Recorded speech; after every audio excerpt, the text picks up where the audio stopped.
La 6e étape du Tour du Maroc a finalement commencé la veille. À mi-parcours, l'organisation s'est réunie depuis Meknès où son excellence monsieur le maire Ahmed Hilal a permis à chacun de s'exprimer et décompresser un peu dans un cadre chaleureux.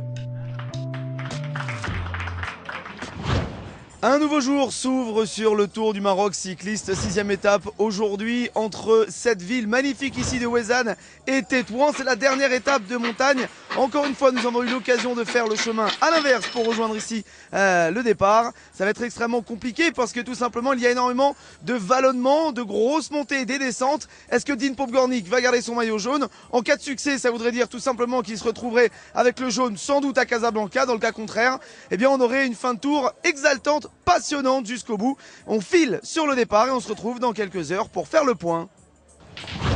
Du Poumon Vert à la Grande Bleue, dans quelques minutes, la caravane du Tour aura quitté Meknès l'Impériale, Meknès la Fabuleuse, mais surtout Meknès, l'hôte de la Foire internationale de l'agriculture prochainement, sorte de salon du même nom en version multilangue, 43 pays pour près d'un mois de fête. Après un transbordement de près de 200 km en voiture, nous arrivons à Ouezane, l'occasion pour la FRMC d'offrir des bicyclettes aux enfants ne pouvant pas se rendre à l'école par un autre moyen. Le but de cette opération est bien sûr de permettre aux enfants de ne pas être déscolarisés du fait d'un éloignement maison-école, une bien belle opération.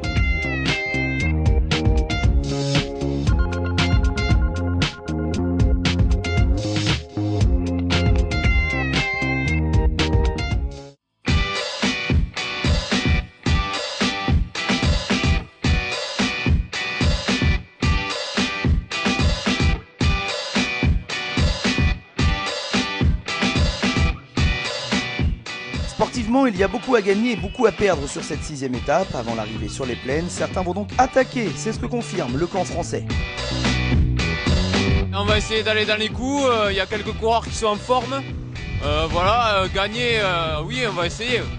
Pourtant, les premiers à dégainer ne sont pas de Castelsarrasin. En revanche, les noms des voitures indiquent que des Marocains, mais aussi des Turcs, Américains et Roumains ou Tunisiens sont présents. D'ailleurs, du côté des coureurs de Carthage, comment ne pas remarquer le numéro 74, Jiris Jerzek, cycliste handicapé, qui non seulement roule avec les valides, mais en plus reste devant. La classe. Impossible donc pour les coureurs de s'arrêter dans ce village perché à flanc de montagne que nous présente Ledmila Bounif et son Maroc de Ledmila.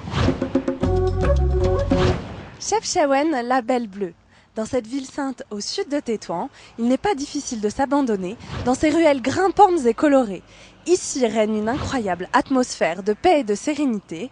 Pour mieux vous imprégner de cette ambiance subtile, je vous propose de me suivre dans ce labyrinthe grandeur nature. C'est à 60 km au sud de Tétouan que vous trouverez Chefchaouen, l'une des cités les plus agréables du Maroc. Vous vous laisserez séduire par son charme authentique, venant de ses rues pavées de galets et de ses maisons peintes à la chaux dans des tons légers, le blanc, le bleu ou le mauve. À ceux qui se demandent pourquoi cette palette de couleurs si particulière, la réponse se trouve chez l'un de ses habitants. Les couleurs blancs, c'est la couleur de la paix et de l'islam. Les couleurs bleues, c'est la couleur de l'eau. Parce que l'eau, Chaouen, c'est quelque chose d'important pour le Chaouen. Mais quand on mentionne ce détail à certains autres, ils n'ont pas l'air d'être vraiment d'accord. Pour eux, l'utilisation de cette couleur tient de la tradition, sans autre raison particulière. Bref, le mystère reste bien gardé, protégé par les cornes du Rif qui lui ont valu son nom. Assis sur la terrasse d'un café, vous pourrez observer le minaret octogonal de la Grande Mosquée qui nous plonge dans une architecture aux courbes andalouses. La tradition artisanale est également bien vivante. Dans le petit musée de la Casbah, on trouve des collections de broderies, de vêtements variés. Certains disent même que la djellaba vient d'ici. Chaouen, la magnifique, est un point de passage obligé aux amoureux du Maroc.